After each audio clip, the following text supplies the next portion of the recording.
and a very warm welcome. Thanks for tuning in to this special medical webinar, Samajhdar Raho Sehat Ke Ishare Samjho. This is, of course, a CSR initiative by USV and Halt Heart Attack, where we're essentially trying to decode the myths and dispel the queries about diabetes and heart attacks in our country. Today, we're going to be focusing on one of the most important topics for every family, and I think hum iski zyada baat nahi karte hain. We're talking about a healthy heart and a healthy life that leads to a healthy heart. Heart disease is a global concern, we all know it, but the good news is many of these heart ailments can be prevented with simple lifestyle changes. Bas thodi si awareness or thoda sa action, that's all you need. And this is not going to be a lecture. Our previous webinar was equally a hit. You can catch that across various media, websites of the Television 9 network. It's an interactive session, which is again going to be the case today. So please feel free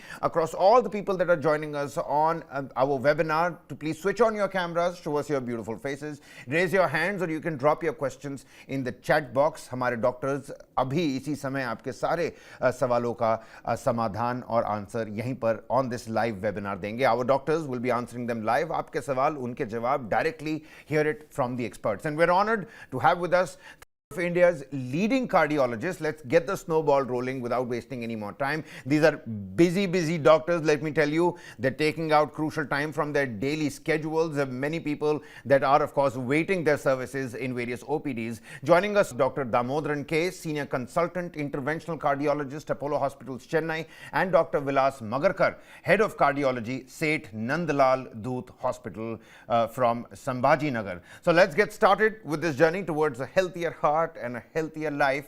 चलिए शुरू करते हैं. आइए बात करते हैं सबसे पहले Dr. Vilas Magarkar, who is also with us on the broadcast. Doctor, very warm welcome to you. Many thanks for taking out the time. I certainly do understand and agree that you have a busy schedule that's lined up for you. And when I was going through, your own designation, it doesn't come short of, honoring a war veteran with all the, medals that they've gotten. We're talking about DM, MD, FACC, FSCAI, FESC. My apologies if I'm not doing justice to that long list of laurels and accolades that you have to your name, Doctor.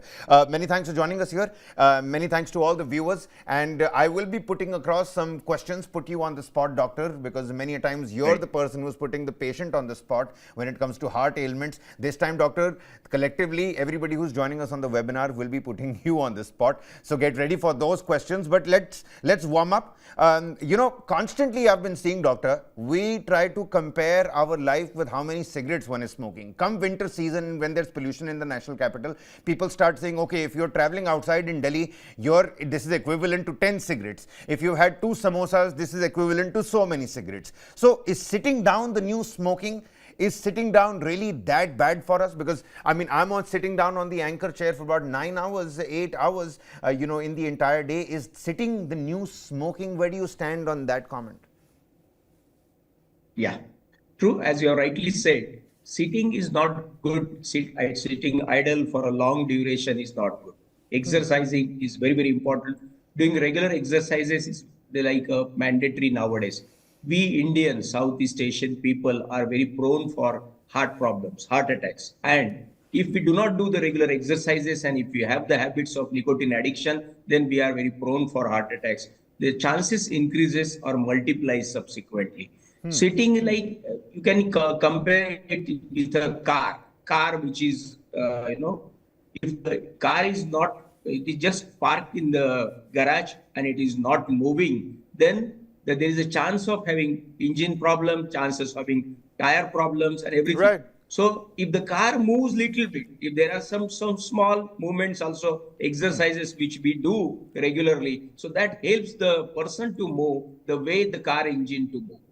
That's a great analogy, Doctor. Let's take that car out of the garage now that you've spoken about it. And, let's talk about this entire aspect of moving medicine that the doctors and the doctors fraternity keep on talking about. If you keep on moving, if you keep on, enduring your physical activity in the day, it can prescribe its own cure. So when I'm talking about exercise, what kind of exercise would you, let's say, recommend to somebody who doesn't do any kind of activity in the entire week? One wouldn't want to go to the gym and start, pumping up some iron. You'll have to take it slow and easy. And at that front, I've been getting so many questions about the timing of walks. Should it be a morning walk? Should it be an evening walk? I think the timing doesn't necessarily matter as long as you actually get out of the house and do some walking. First, it is important to do some exercise than not doing anything. That is very important. Keep moving. And the best exercise is walking. Walking, brisk walking, jogging, because it does not involve any cost as such. It's very easy, can be done anywhere. If you do a moderate intensity, 150 minutes a week exercise, then that is definitely going to give you a lot of health related benefits. And these benefits are numerous, like there is reduction in the blood pressure, there's reduction in the sugar level, the HbA1c, which is an average 3 months of sugar that comes down. It helps in weight reduction. It gives some, improves the mental strength of the patient. It gives the strength to the bones, muscles. It reduces the stiffness of the joint. Walking, brisk walking, jogging, cycling, swimming, yoga, power yoga are certain simple exercises which one need to do. One should do it minimum 150 minutes a week. I am recommending, like, if you are lazy, you can take Saturday, Sunday out, and you have to just do 30 minutes a day exercise for 5 days and change the pattern of exercises. And that will help you. And at least has been scientifically proven that it is definitely going to help the person. For primary prevention, means preventing heart problems, as well as those who have heart problems, to prevent the second event. All right, Dr. Dhamodaran K, cardiologist, Apollo, Chennai. We do need your inputs on a little bit of some lighter noted questions. A heart-friendly habit, watching comedy shows, is that a heart-friendly habit? Would you say so? Yeah, I mean to say it's more concentrating on, you are more concentrating on the stress management by telling comedy shows. You are trying to relax yourself by witnessing the comedy shows. Because you see, the psychosocial stress is also one of the emerging risk factor for heart problems. And it has been very much scientifically proven in one of the study which is conducted in India, in the heart study. So any chronic stress itself can increase the high BP, and it altered the metabolic profiles like cholesterol, everything, which is obviously the culprits for heart attacks. So stress management is one of the main factors. That's what I understand. That's what you are trying to ask me. Yep. So that is one part of it. And there are many other structured way of dealing with stress management, obviously. You see that mind-body exercise kind of yoga and other things also play a major role. In fact, you see, if someone does yoga regularly, scientifically it is proven to reduce the blood pressure, especially the systolic blood pressure, by 5 to 10 millimeter mercury. And the elevated high BP, high blood pressure is one of the main reasons for heart, stroke, and other things. No, you're absolutely right, Dr. Dhamodaran. And, Dr. Vilas, you mentioned a long list of exercises. How much of it do you really take part in yourself? Because you're a busy man, and like the entire multitude out there, sometimes taking out even 20 minutes from the entire work schedule seems to be like a mammoth task. So what is it that you do yourself? What is your success mantra, doctor? We are a member of our Power Yoga group at our Indian Medical Association office, which we regularly perform for last many years. Plus, we are often trekkers. We do trekking. We do regular walking, 10,000 steps a day. The regular, and morning hours are easy for we doctors or any busy person, because you never know what will happen once you start your work. At 8:30, 9 o'clock, once you resume your work, then the working hours are countless. They are not in our hand. So it is better to start your day early and keep yourself pumped up in the early morning hours and do the regular exercises. Whatever you like someone may like evening hours because his morning may be too early. He or she might be starting the work too early in the morning. So it's possible that he can play some indoor games like table tennis badminton in the evening hours. Some sort of exercises are mandatory. Morning or evening, which exercise that person has to decide which suits that person. He or she should continue with that exercise. All right, Doctor, let's also continue to tell the viewers that we're going to be answering your questions as well. Please turn on your cameras, raise your hands, and drop your question in the comment box if you want any of these top cardiologists from across the country to be answering your questions. Now, Dr. Vilas has already told us and he's essentially established that just by doing mere 30 minutes for 5 days a week accounts for 150 minutes of exercise. That's moderate level, and with just moving you can actually prevent many of those heart ailments. And for those of you who are already dealing with this heart ordeal, the second recurrence can be prevented, it can be kept in check, is what Dr. Vilas is telling us. But what kind of exercise are we really talking about? Is there a specific exercise? Do we focus more on aerobic exercises, or do we talk about power yoga, just like Dr. Vilas was telling us? Those are some questions that we will take to our doctors as well. Dr. Dhamodaran, how do you know if you're overexerting yourself, let's say, in your exercises, Dr. Dhamodaran? What's your viewpoint on that? Yeah. You might have heard certain young individuals when they are working out in the gym suddenly got collapsed and they, even succumbed. So in such situation, we have to look into it, why they suddenly succumbed. If you look into the history of their workouts, obviously they might have done a very vigorous physical activity. And recently there is a trend among youngsters, you might be knowing that, high intensity training like that, no? HIIT. I'm scared of it sometimes. I'll tell you what, with all these cases that you're talking about, Dr. Dhamodaran, sometimes after work, I only have enough time to fiddle in and, squeeze in an HIIT exercise, but I'm unable to do that, and sometimes I choose against it. But back to you, Dr. Dhamodaran. Yeah, sure. This is again obviously due to the busy schedule, so-called busy schedule of the younger generation or the current generation. So they don't find much time. So what they try to do, they want to do a high intensity workouts, maybe 2 or 3 days in a week, rather than going for a moderate intensity like walking or swimming or jogging, which is more recreational kind of exercise, which usually is advocated for a long time. But at the recent times, high intensity training without supervision. It is not that all the high intensity training all bad, but without supervised program, if they do it, what happens, they will exceed or they will overexert. So what happens, some kind of block rupture or arrhythmias, which is the main reason for the sudden cardiac arrest. And you might have heard in news also, many youngsters, when they are working out in the gym, this is what happened. So when I put all this exercise for a healthy heart, for a heart healthy lifestyle practices, what I usually look at it, it should be more of a balanced kind of exercise. One should go for a aerobic exercise, kind of moderate exercise, like a walking for 30 minutes per day, at least 5 days in a week. Or one can combine that with resistance training, like kind of we have to have the muscle strengthening, other resistance, at least 2 to 3 sessions per week. So the combination, the combo obviously will help rather than going for a high intensity workout. So this is what I try to emphasize. People should have a balanced way of looking at when they come to exercise. They should not try to achieve the heart health within a day or overnight. That is not possible. That will actually lead to harmful effects. Because the younger generation somehow feels like the HIIT and this high intensity interval training is a cheat code to lose more fat and lose more weight in a lesser amount of time, which essentially is not the truth. It doesn't happen like that. And Dr. Vilas is also with us. Dr. Vilas, people take a lot of,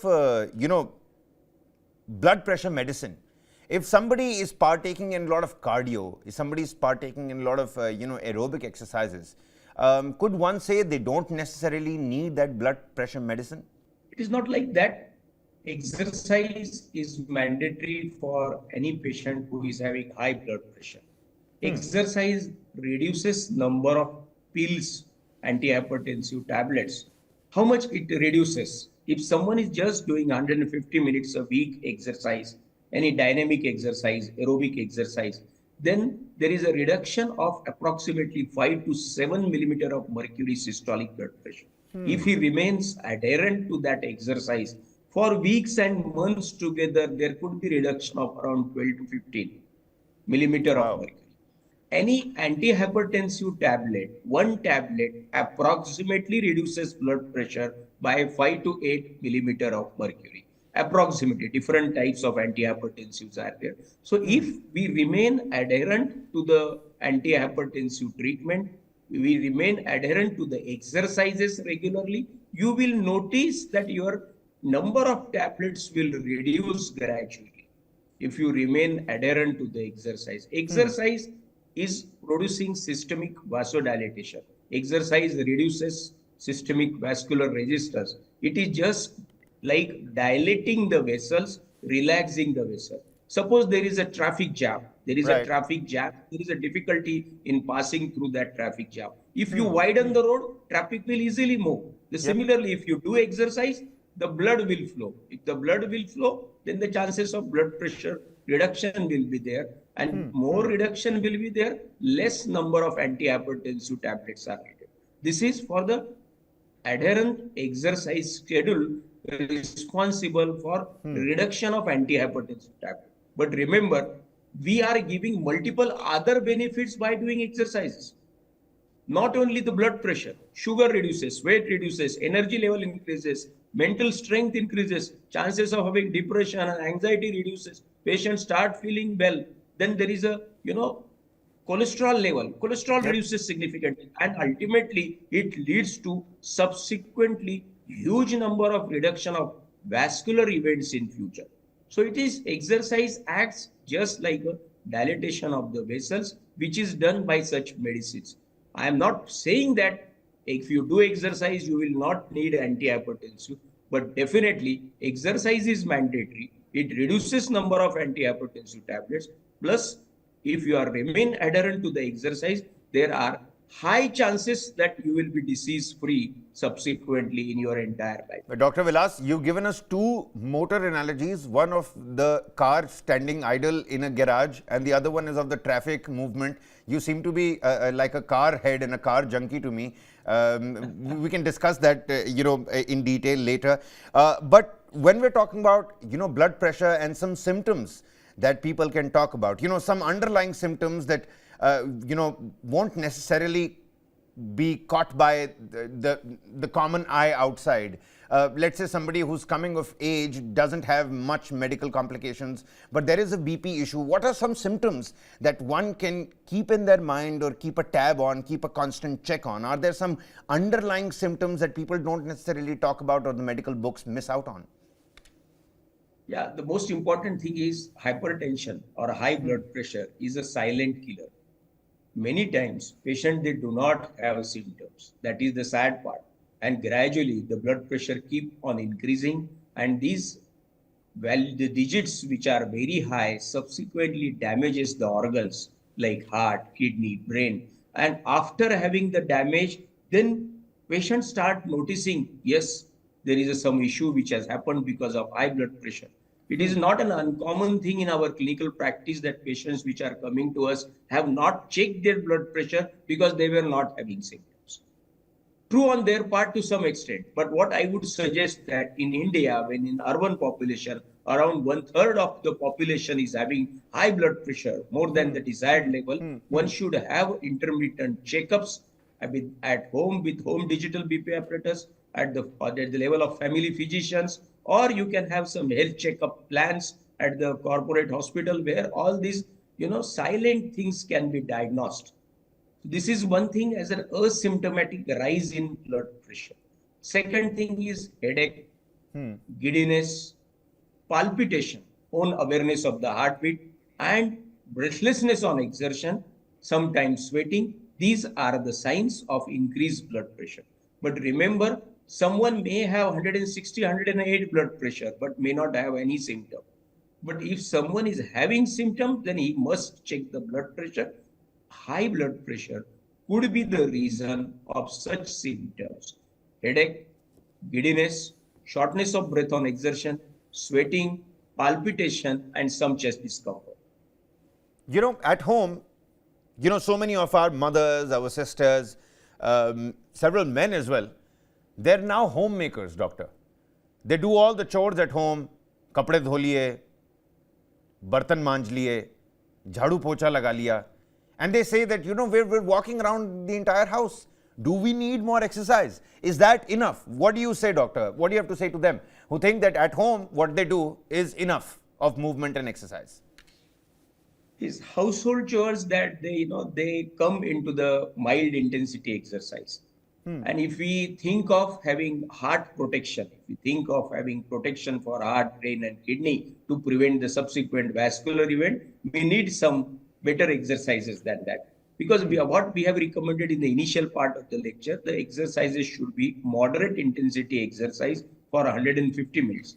If you are doing some household work, that is not necessarily going to give you the, that aerobic exercises are not possible to that. The heart strengthening exercises, circulation improving exercises, calorie burning exercises, muscle strengthening exercises, those are not there. It is definitely better than not doing anything. But even those people, those who are doing some household jobs, they also have to do some aerobic kind of exercises. One more thing which I need to strengthen is I need to put it into, the muscle, the core muscle, the muscles also need to be built up with some muscle strengthening exercise. It has been proved beyond doubt that muscle strengthening helps to burn the calories which we consume.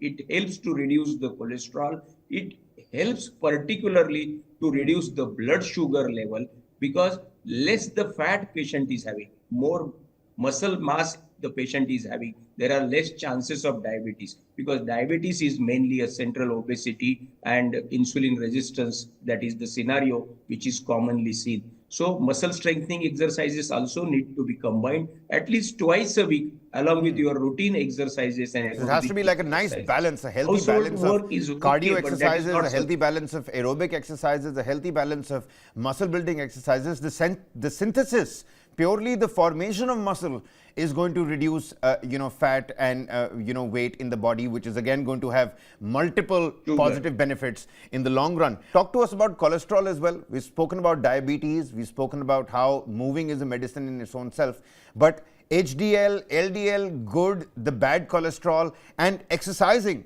does that improve our cholesterol levels, or is that purely managed by our supplementation or our diet and is managed in the kitchen rather than the gym? Yeah, low density lipoprotein is the LDL. LDL is the worst cholesterol. LDL is the bad cholesterol. HDL, high density lipoprotein. High density lipoprotein is the good cholesterol. More HDL cholesterol, lesser the LDL cholesterol, better for the patient for preventing future vascular events like heart attack, paralysis, kidney dysfunctions, etc. HDL just works like a vacuum cleaner. It sweeps the bad cholesterol from the vessel, away from the vessel. You do more exercise, the HDL increases, LDL reduces, and there is one enzyme which is LCET, which it forms, and that produces esterification and strengthening of the HDL cholesterol. How often should you get your lipid profile checked, doctor? How often should I get my LDL and HDL checked? Is there an application now? Because for diabetes patients, you've got various kinds of new technologies at play. Do we have the same for heart patients, and specifically just to keep cholesterol under check, or will I have to constantly get my blood work done every 2 months? Right. If someone who is a normal person, who just wants to do a checkups annually is sufficient for them. If he or she is having strong family history of vascular event, we suggest that start checking up from age of 35. Otherwise, above 40, annual checkups, routine checkups are essential. Blood pressure checkups, blood cholesterol checkups, sugar and HbA1c checkups, they are sufficient. But if someone is having heart disease, someone already sustained a heart attack, underwent angioplasty or underwent bypass surgery, or someone had a stroke, in that situation, initially after 2 months, and then depending upon the cardiologist or neurologists advise 3 monthly or 6 monthly, because it has been proved beyond doubt that if you bring down the LDL significantly to the desired level as suggested by us by our cardiology guidelines, then the second event is prevented. That is very clear and suggested guidelines. All right. Doctor, it seems like another audience question for you. We have Simran with us. Simran, If you can hear us in the studio, please ask your question. We can hear you. Sir मेरा question है कि heart के मरीज को कौन सी activities बिल्कुल नहीं करनी चाहिए. Fair enough. That's a good question, doctor, because you've been telling us that we need to work out. लेकिन एक हार्ट के मरीज को कौन सी एक्टिविटी नहीं करनी चाहिए? What is that one movement that one should not do if they're suffering from a heart ailment? Dr. Vilas. Right, right. Nowadays, there is no such one exercise which is not recommended for the heart patient. We give exercise prescription as like the medicine prescription when we treat our heart patient. After discharging from angioplasty or after discharging for a heart attack, we suggest them, depending upon the patient's heart pumping, what we call it as a ejection fraction, depending upon the number of vessels involved, depending upon the stents which we have deployed, and depending upon the comorbid conditions which patient have, age of the patient. Together, we suggest that you start doing regular exercises, start with simple walking, gradually increase the walking distance, duration, and then gradually increase the speed. If you are able to tolerate after first follow-up, even though the heart ejection fraction is too low, we suggest that you can gradually increase it because this is a part of rehabilitation. It has been seen that even the heart failure patients, those who are improved of heart failure, those who are intubated, ventilated, ejection fraction was low. After few days, weeks, or a month or so, if they start doing the regular exercises, their future outcome, their chances of getting repeat heart failure, repeat hospitalization, or death reduces if they are doing regular exercises. So exercises are mandatory. There are certain heart diseases where we do not suggest to do activities like contact sports, like playing rugby, playing baseball, or playing football. Such activities when the patient's heart muscles are too thickened, he is having hypertrophic obstructive cardiomyopathy, there is a left ventricular obstruction, or someone is having severe pulmonary hypertension. In such situation, we suggest them to avoid extraordinarily heavy exercises like climbing mountains or trekking or doing contact sports like such high intensity sports. Understood. Those are the diseases where we avoid. But nowadays, with successful revascularization and a good follow-up, proper medicines, near normal heart pumping, after angioplasty or after bypass, you are quite commonly seeing patients are running in marathon also. Well, absolutely. Doctor, at the same point in time, that's a great opinion that you've given, and I hope, Simran, your question has been answered. Because let's not,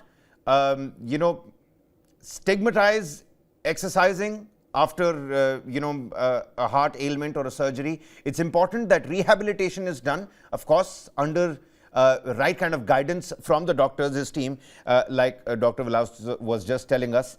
Can dancing or Zumba count as serious cardio exercise, doctor? Nowadays, and it's really great to see a lot of ladies stepping out, in mid-40s, in their mid-50s, stepping out for Zumba or Pilates. That's the new in thing. Exercise is just like fashion, isn't it, doctor? Some new trend has come up. I mean, yoga was good enough, but now you yourself are partaking in power yoga because that's the new big in thing. So Zumba and Pilates, dancing, does that account for serious cardio exercise? Yeah, this is aerobic exercise, no doubt. This is a good kind of a moderate or high intensity exercise, and moderate intensity exercises are always welcome. And this comes into the aerobic exercise and good exercise for that. Another thing is, if you are doing something during exercise which gives pleasure to your mind, then naturally the happy hormones secrete more and there will be more benefit to the organs. So if someone is fond of dancing and he or she is dancing and doing exercises, so naturally there will be more benefit than someone who is a serious patient person and who does not like to dance and he is made to dance just as a part of exercise. The benefit of the dance will be less in such patient. Well, so are you a dancer, doctor? Or are you not a dancer? No. So it's basically hypertensive for you to take part in any sort of dancing activity. But it seems like Abhishek is back with us. We've been able to patch that line up. Abhishek, can you hear us? आप हमें सुन सकते हैं studio में? Sir मेरा question ये है कि after Covid और कहीं कहीं आफ्टर वैक्सीनेशन वैक्सीनेशन पे हम जिक्र नहीं करेंगे, लेकिन कोविड वायरस की बात करूंगा तो मैंने कई रिपोर्ट्स पढ़ी हैं और मैं लिखता भी रहता हूँ, तो ये पता चल रहा है कि कई सारे जो लोग हैं जिनको पहले कोई प्रॉब्लम नहीं होती थी, उनको हार्ट में थ्रोम्बोसिस की प्रॉब्लम हो रही है, इसको हम लेमन लैंग्वेज में ब्लड क्लॉट या खून का थक्का बनना कहते हैं, जो ऑटोमेटिकली पहले किसी बीमारी के कारण होता था। अब बताते हैं कि वायरस के साइड इफेक्ट के कारण एम्ब्रोजन हो रहा है, जिसकी वजह से ऑटोमेटिकली ब्लड क्लॉट हो जाते हैं और कोई सिम्टम्स नहीं आते और इस वजह से हार्ट अटैक आ रहे हैं। तो क्या सर ये वाकई में ऐसा है, थ्रोम्बोसिस की प्रॉब्लम क्या आफ्टर कोविड वायरस बढ़ी है क्या? और अगर किसी को थ्रोम्बोसिस या ब्लड क्लॉट जिसे हम कहते हैं वो प्रॉब्लम है, तो इनके सर सिम्टम्स हम कैसे डिटेक्ट कर सकते हैं? क्योंकि हम देख भी रहे हैं कि कोई भी फिट व्यक्ति है, चलते फिरते हार्ट अटैक आ रहा है, बाद में रिपोर्ट में पता चलता है कि ब्लड क्लॉट था, थ्रोम्बोसिस की वजह से डेथ हुई है। तो सर क्या ये बातें ठीक है? और एक क्वेश्चन ये, इसके साथ एक सवाल ये भी है सर, इस डर की वजह से कई लोगों ने अब ब्लड थिनर यूज करने शुरू कर दिए हैं ओवर द काउंटर ला के, कि कहीं ब्लड क्लॉट ना हो, हार्ट अटैक ना आ जाए, तो वो ब्लड थिनर खाना शुरू कर दिए लोगों ने बिना डॉक्टर की एडवाइस के। तो ये कितना खतरनाक है सर? ये दो सवाल है मेरे। Well, all right. Many thanks, Abhishek. Well, Doctor, just to summarize those two questions for the benefit of the layman out there as well, it seems like the blood clot issue, and specifically in a post-COVID, scenario, the rise and uptick in the heart attack cases, in the heart failure cases, they had, we were reading up about them, so many of those videos that were doing the round. I'm sure you had a chance to glance at them. Thrombosis and aneurysms, and then leading to, sudden heart ailments. How do you answer Abhishek's question, and how important is a question, how important is that question, the one that Abhishek has raised in today's time?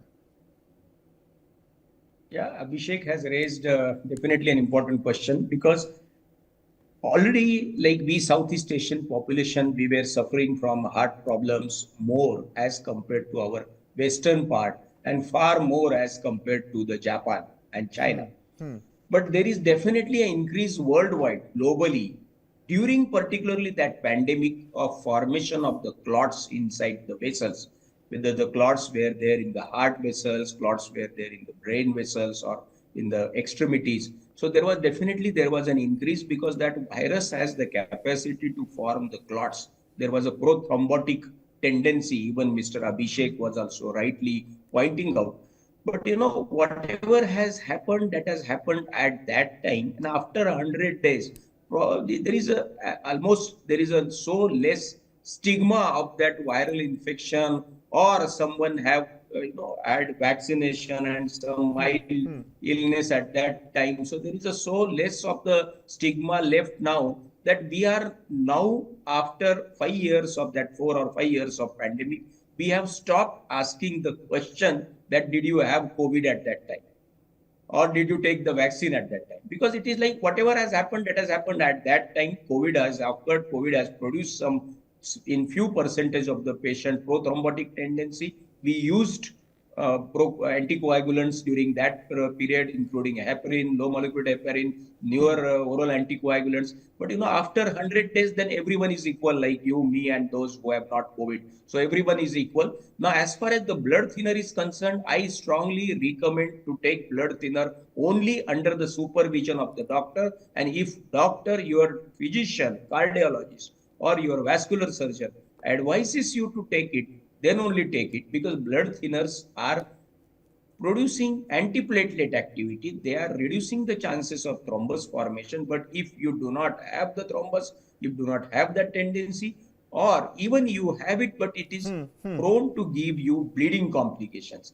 And without indication, if you take some medicine in the science, then the chances of side effects definitely increases. So that those blood thinners may produce bleeding complication. Bleeding may be there in somewhere in the skin, eyes, then it can be recovered. But if the bleeding is there in the abdomen, then it could be major. If the bleeding is there in the brain, then it can produce brain hemorrhage. So don't take antiplatelets or blood thinners just because you had a COVID at that time.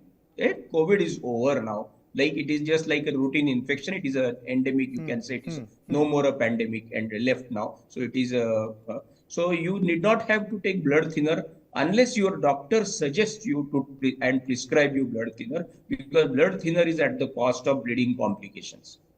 All right. Well, doctor, you have sort of scared all those people that are probably popping aspirins like they were gems or some sort of candy. But you've really raised a serious red flag on that. Dr. Dhamodaran, what food habits are most important for heart health? What are some of those tics and techniques and those superfoods that you rely on yourself? So for a heart healthy diet, though, there are, certain diets like a Mediterranean diet, diet, this diet, that diet, that may not be practical for our culture and tradition. On the other hand, what I am trying to say, overall, you should go for a more of a plant-based diet.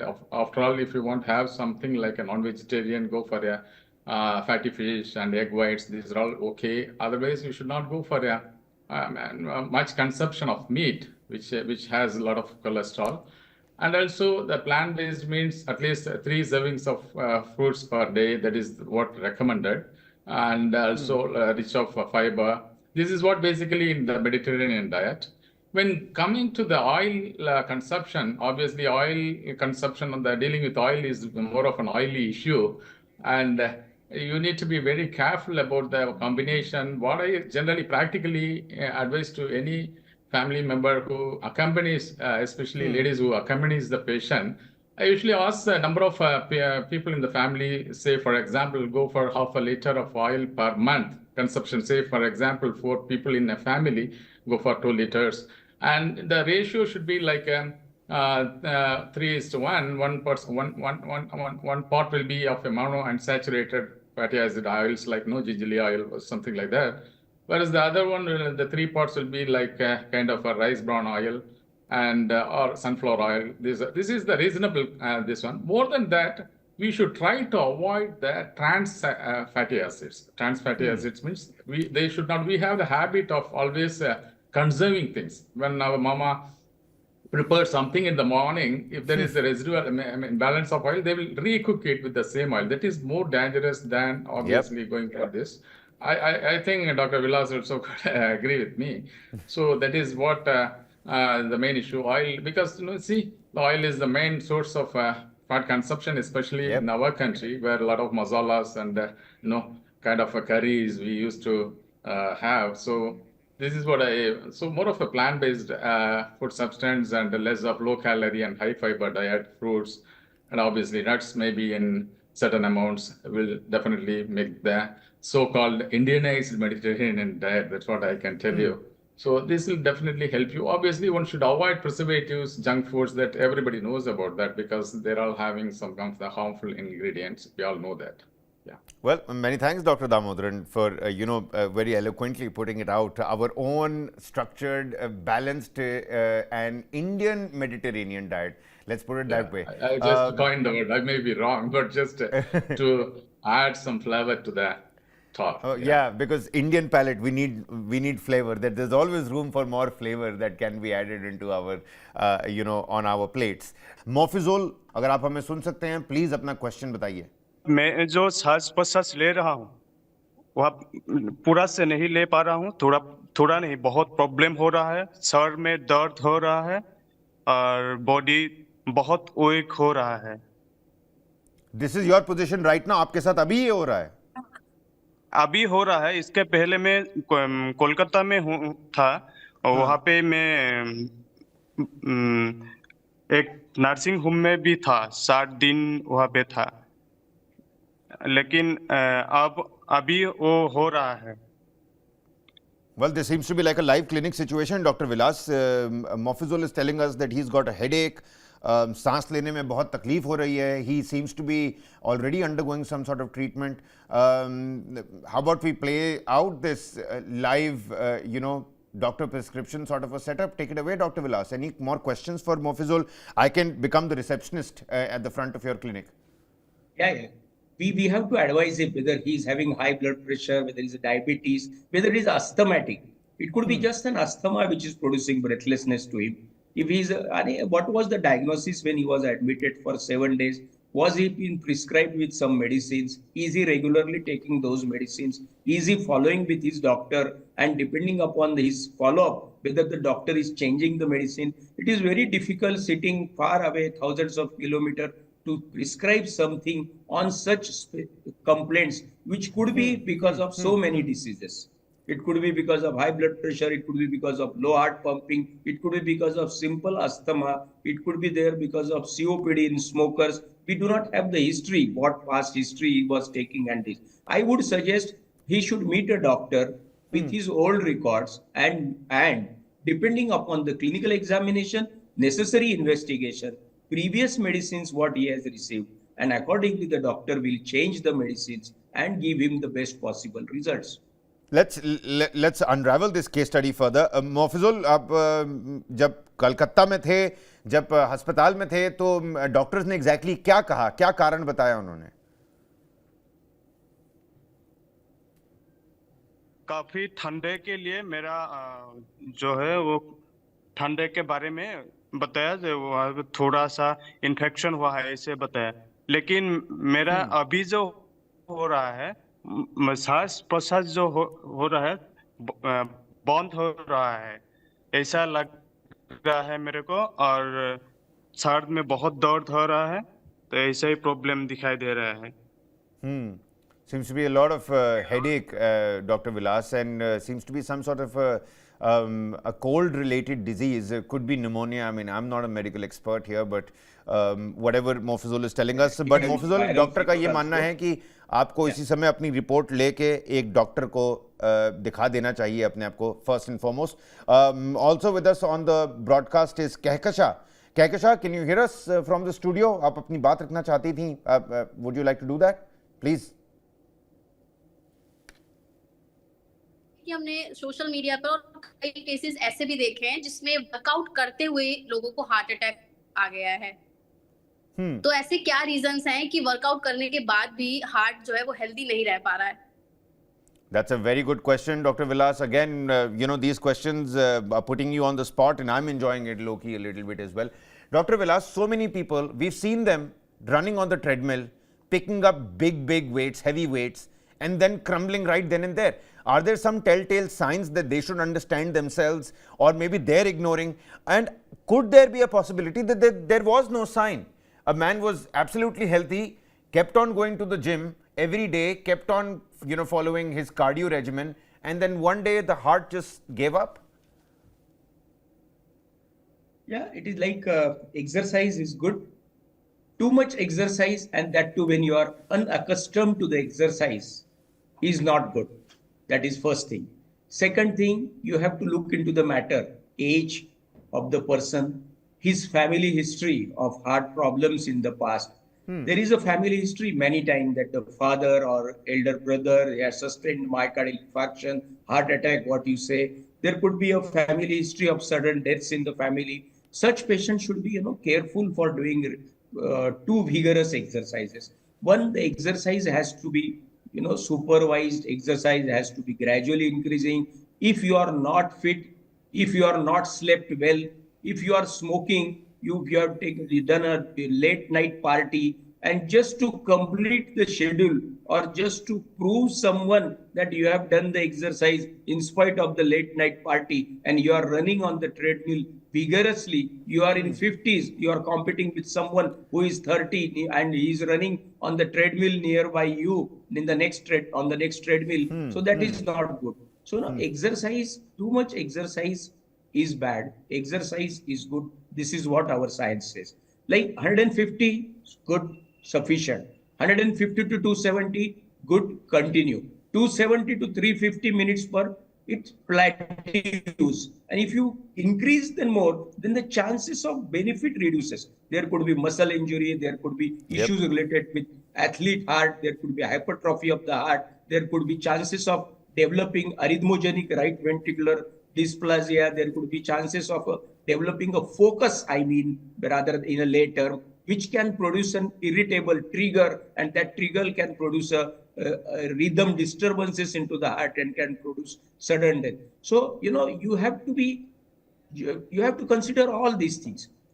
If you have not exercised for last 10 years and you are doing treadmill at a vigorous pace just on a second or third day, and you do not know your medical condition, you are diabetic, you are hypertensive, pressures are not controlled, you have not taken tablets, you have smoked a lot yesterday, you are not slept well. So these are the things which are more often responsible for sudden deaths on workout. But you have seen such incidences are anecdotal. They are like You're right, once a doctor. while. But there are lakhs and millions people, they are running on the treadmill daily if you take together all the count of India. So this is once a while happening, and that too, this background is there. What I suggest is the important part, second part of your question is the signs and symptoms. Yes, this is very important.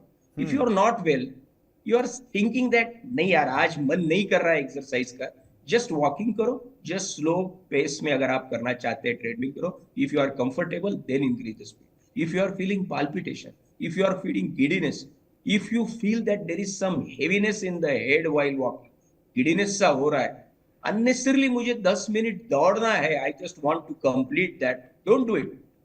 Don't do it, because you are not going to get an Olympic medal because of doing that.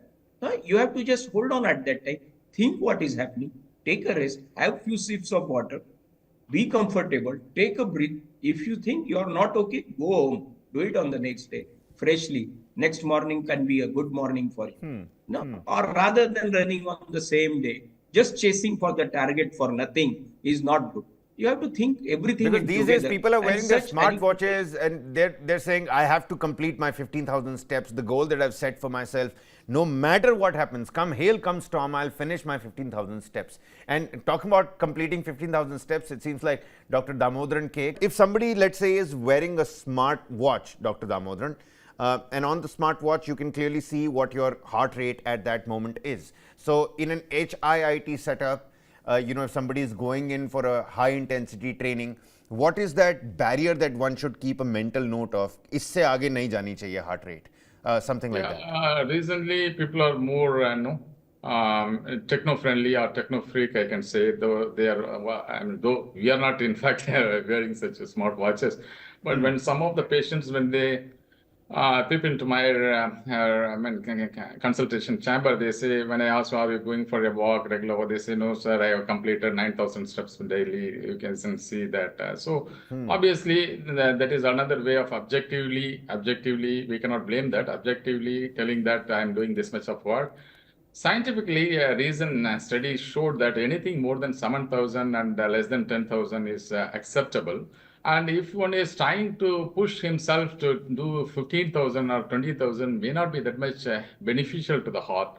And if they are healthy enough, if they don't have any other coexisting illnesses, or if they're younger, they can do it, but not for the heart healthy purpose, but for modifying the metabolic profile. Suppose if they are very obese, they can lose weight if they do more or prolonged hour, because I guess that you should have already discussed basically what is exercise. Basically, it's mnemonic, simple mnemonic, FIT, fit. That means frequency, time, and intensity. For a heart healthy exercise, you need to have a frequency of, say, as per the guidelines from Western countries, you need to do at least 5 days in a week of 30-minute session each day. And the intensity should be an aerobic exercise, kind of, say, moderate intensity, like a walking and swimming, etc., cycling. And the timing, duration matters. Duration, what they say for a heart healthy, you can do it up to 40 minutes. Whereas if one wants to lose weight, this is not enough. They have to do long hours, say, for example, at least 1 hour, 2 hours to lose weight or to make a change in the metabolic profile. If they want to reduce their sugar level or HbA1c, obviously, they need to go for longer duration. But you see, one size does not fit all. So we need to look at their age, we need to look at their coexisting illness and their physical fitness, everything that matters. We cannot just say that you have to go for 40 minutes for an 80-year-old who is frail. So we need to see the patient. In fact, if they have to, before starting their physical exercise program, they have to meet a physician. They have to meet a physician and get a general thorough checkup, BP, etc. And if they have any coexisting illness, obviously they should do a basic cardiac workup like a ECG, echo, treadmill, etc. So that they can be on a very structured, planned exercise program. That is what matters. Just if you ask somebody, they will say, "हम जा रहे हैं एक दिन में 40 minutes जा रहा है ऐसा." Just by telling those things may not be very meaningful, especially for a patient who has got already a heart problem. That is what I try to emphasize here. Many thanks, Dr. Dhamodaran, and especially for that, acronym, the FIT, the frequency, the intensity, and the timing. I think that should be the reason for you to draw that red line, because like we know it, the stimulus to work out is universal, but then each body is different and unique. You need to work out and cut a method that really works out for you and your body type and what you exactly and essentially want to do. I think, doctors, we're going to leave it here. Dr. Vilas Magarkar, HOD, Cardiology, Seth Nandlal, Dhoot Hospital, and Dr. Dhamodaran K, Cardiologist, Apollo Chennai. Many thanks, doctors, for giving us those clear cut and practical insights, for easing it out for our viewers. I think today's session has reminded us all that heart health is not about big complicated changes. It's about small and consistent steps. थोड़ा रोज चलना, थोड़ा रोज मुस्कुराना और अपनी सेहत का ध्यान रखना, which is why we've attempted to do these webinars with the people. To everyone who joined us live on the broadcast, Kehkasha, Abhishek, Mofizol, let's hope the very best for Mofizol, who's undergoing a little bit of a treatment as well. And remember, your heart is literally the engine of your body. तो अपना दिल है तो सब कुछ है, boss,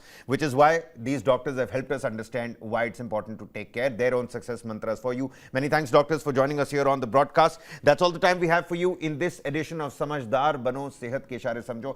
TV9 network and the entire webinar setup is going to continue to bring you more of these discussions. We've already had one on diabetes. Today's one on heart health. What's going to happen next and what's next on the anvil? For that, you'll have to keep a tab on our website, but it is going to happen. Many thanks for watching this one. We'll see you around.